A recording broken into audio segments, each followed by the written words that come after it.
everybody, and welcome back to another episode here on Kelly's Kitchen. Today I'm going to share a what's for dinner. So the first dinner I'm going to share with you guys, I wanted to do some barbecue chicken, but then I also wanted to try out this Kinder's caramelized onion butter seasoning. It is so good. So what I'm going to do is do half and half. So I'm going to do half barbecue chicken, half with the caramelized onion butter seasoning. We're going to do some broccoli and cheese. I've got some rolls. I also found this cinnamon honey butter at Walmart. So we're going to have that, and we're going to do some yellow rice. So the first thing I'm going to do is get this chicken onto a pan. Highly recommend, if you do this, to put some foil on your pan. This was a nightmare to clean, but you'll notice that I'm doing a pretty good bit of chicken. It's because we had some company over on this night, so I just wanted to make sure that I had enough. I'm one of those people that I would rather have too much than not enough. So like I said, I'm doing half of my chicken with the caramelized onion butter, so I'm going to sprinkle that on both sides of my chicken. This was so delicious. My kids actually loved this chicken, and the reason I'm doing half is because I wasn't really sure if anybody would like the Kinder's seasoning, but honestly I wish that I would have done the entire pan in that seasoning because it was so good. So I'm just getting that barbecue sauce on there, and then I'm gonna pop this into the oven. I think it was about an hour that it cooked on 375 or 400. I can't remember, you guys. We're gonna also go ahead and get some broccoli in the pot with a little bit of water.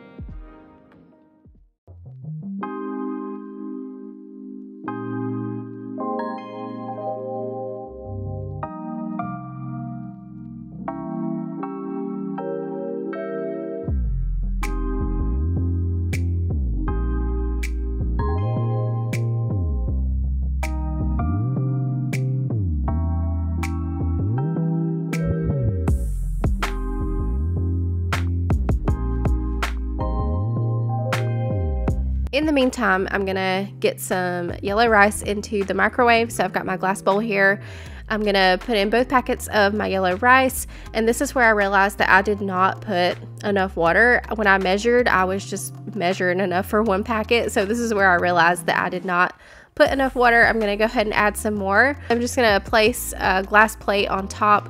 I'm gonna pop that into the microwave. So after the chicken was completely cooked through, I put some more sauce on the barbecue side and then popped it back in the oven, and this time I put it on broil for just a few minutes, just so that barbecue sauce can really caramelize. I like when the sauce is super sticky. It's so good. So I wanted to make some Country Time lemonade to go with our dinner tonight, so I'm just doing that really quick, and dinner will be ready to serve.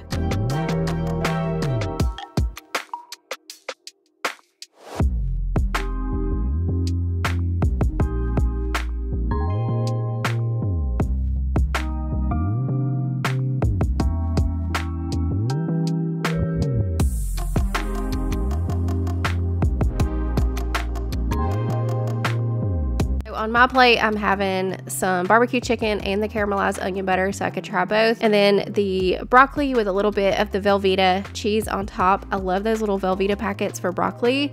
They go perfectly. And then some honey butter on the Sister Schubert's rolls. It paired so well with those rolls. And then for dessert, we had some strawberry shortcake. My mom had made a pound cake earlier that day, and I had some strawberries to go with it. So that was our dessert. Moving on to dinner number 2.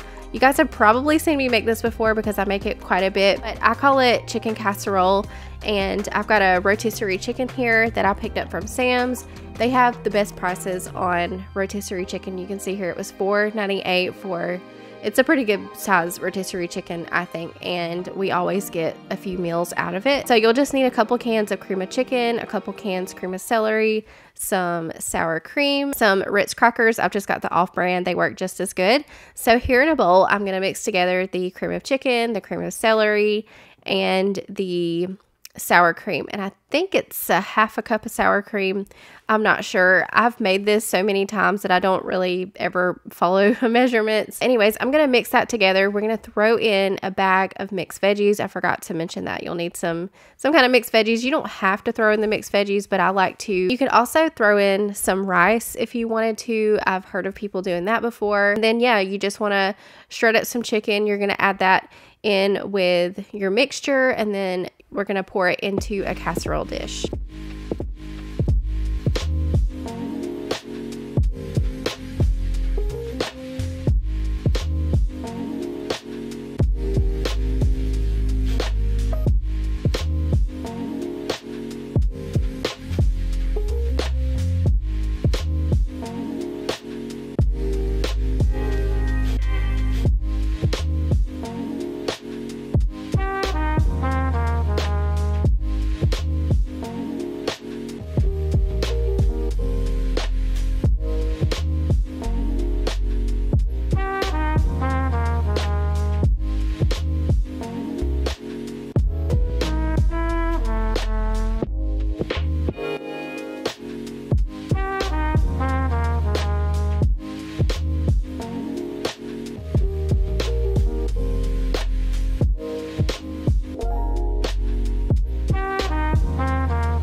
From there, you're just going to spread it into a casserole dish. I've got a 9x13 here.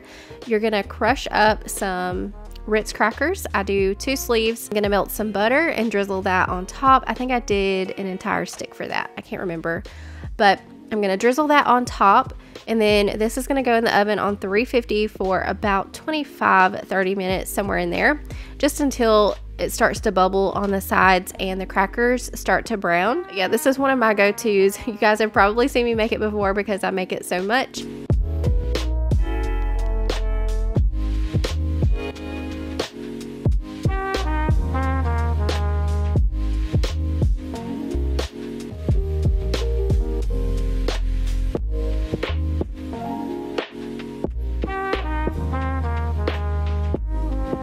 On to the next recipe. So I saw this on Facebook, and the person that posted it said she got it off of TikTok. Apparently it's a viral TikTok Red Lobster Taco Bake. So I've got 2 pounds of ground beef. I'm going to go ahead and brown up, and I went a little overboard on my ground beef. I should have only done 1 pack, but I was thinking that this was going to make a bigger pan than what it did. But the box of Red Lobster biscuit mix, it only made like a really small amount, and it wasn't enough to cover an entire 9x13 pan. So I just had to do a smaller casserole dish.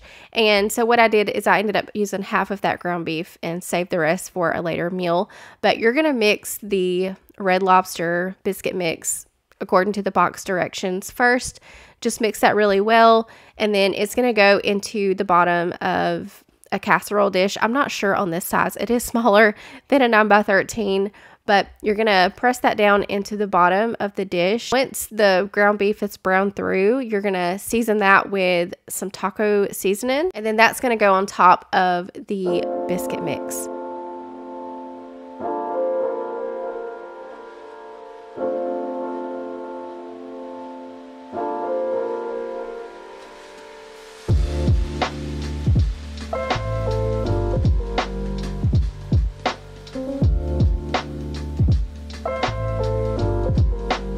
In a separate bowl, you're gonna do, I'll write these out in the description box for you guys, but it's mayonnaise, sour cream, and some shredded cheese. I think the recipe calls for cheddar cheese, but I'm using Colby Jack. You're also gonna put in a packet of ranch seasoning, and then just mix that really well, and this is gonna go on top of the ground beef.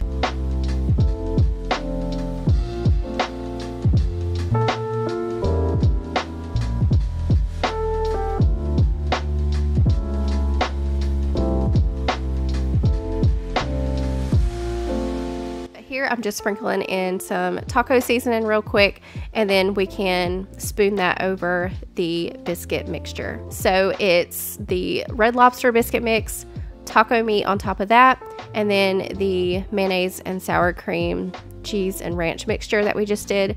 We're gonna spoon that on top, sprinkle it with more cheese. Want to cover with some tin foil, and you're gonna bake it in the oven on 350 for about 30 minutes.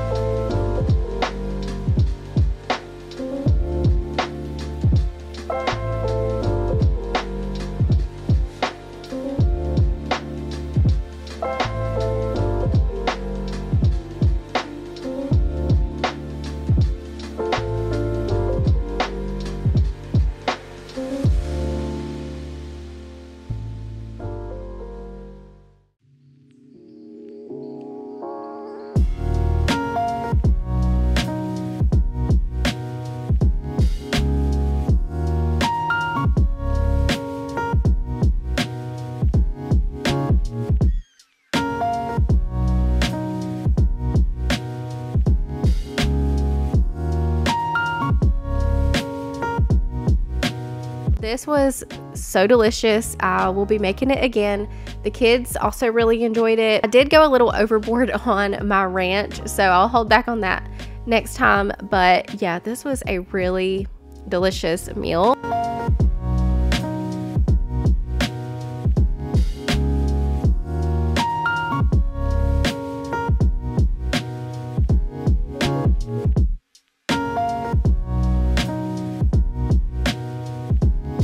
We're gonna go ahead and move on to the next meal. So tonight I'm making some Salisbury steak meatballs in the crock pot.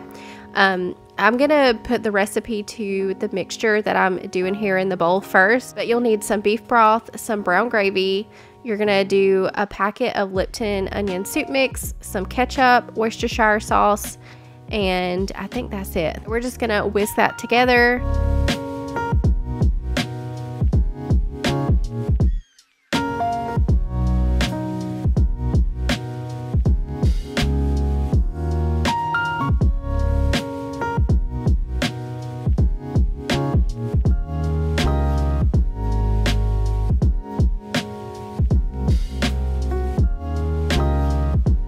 So this is where I would change things and stick to the original way that I normally do Salisbury steak. So these are frozen meatballs, as you guys can see, and this is a 48-ounce bag, but I'm not going to use the whole bag. I'm going to use about half.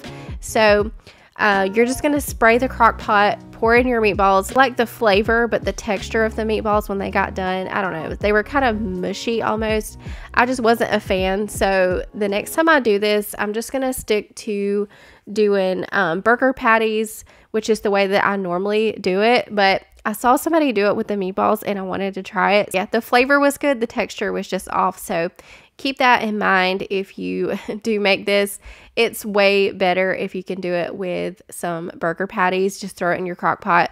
Follow the same steps. To go with ours, we're going to do some homemade mashed potatoes. I'm cutting up some red potatoes for that. We're going to get those boiling in a pot. And then over in a separate pan, I've got some fresh green beans. I'm going to saute those in some olive oil, some salt and pepper, garlic powder, onion powder. Just cook those through.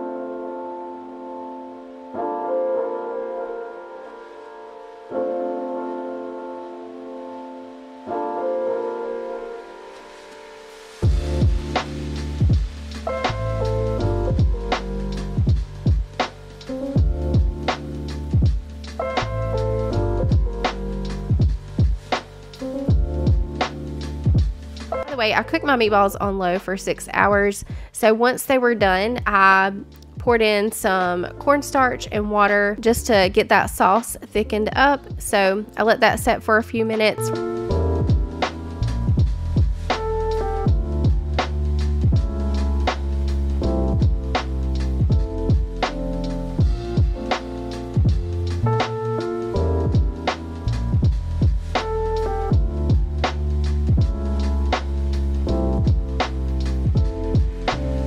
gonna bounce back to the potatoes, and I'm gonna throw in some milk, some butter, some sour cream. I also threw in some onion powder, garlic powder, Parmesan, salt and pepper, and I think that was it. Oh, and I also put the Kinder's roast chicken flavor, just a little bit of that. And I don't have a potato masher, so I'm using a Danish whisk. And I'm just going to give them a rough mash. I'm not getting super crazy with it because I do like the potato chunks in mine. So yeah, that was what we had for dinner on that night. Again, the flavor on the meatballs were really good, but I would change up the meat that I use next time.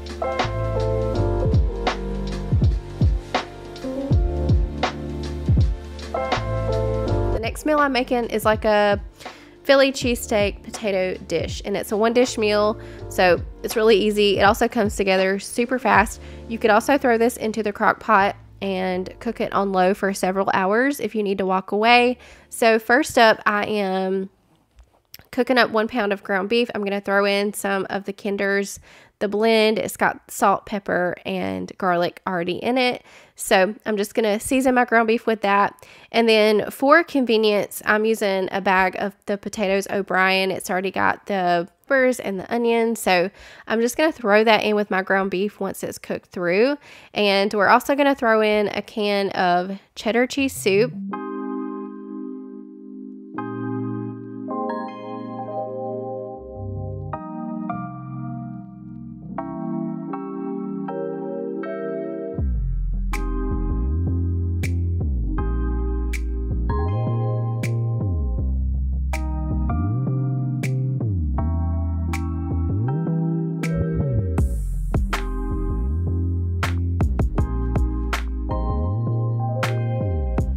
Giving that a little bit of a stir. I'm also going to throw in some sour cream, maybe about half a cup of that, and just mix that in there really well. I'm going to top it with some provolone cheese, place the lid on, and just let it sit there and simmer just until the potatoes are completely warmed through and the provolone melts down. This came together really fast. So if it's one of those nights where you're in a pinch and you need to get something on the table fast, this is definitely a good meal for that.